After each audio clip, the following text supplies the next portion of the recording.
根据最新消息，在中国入侵者占领的新疆维吾尔自治区东突厥斯坦阿克苏地区库车县，中共政府将19名维吾尔族地方官员以破坏国家和谐、破坏民族团结等罪名抓捕入狱。另一名维吾尔官员在关押期间不明原因死去，尸体没有交给其家人，而是由当地政府自行处理。土耳其司法部部长阿卜杜海梅提古勒在安卡拉会见了中国司法部部长傅政华，并进行了约1个小时的闭门会谈。双方就两国的合作问题、打击恐怖主义，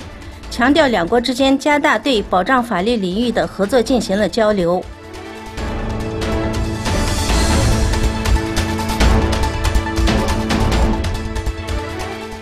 1年多以来，中共政府将一种进化迅速的禽流感病毒样本扣留，没有交给美国。据联邦卫生官员表示，美国需要该样本来研发疫苗和治疗方案。在过去，这样的交流一直都是按照世界卫生组织的规定进行的。如今，随着中美两国贸易争端的升级，一些科学家担忧此类重要的医疗用品及信息交流可能放慢，阻碍对下一次生物威胁的准备。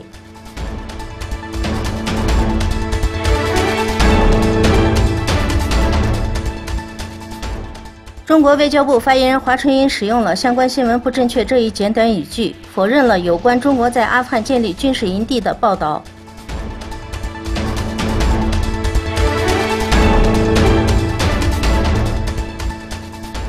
海外网8月30日报道，自美国宣布退出伊核协议并重启对伊朗制裁以来，美国与伊朗关系日益紧张。8月29日，伊朗最高精神领袖哈梅内伊表示，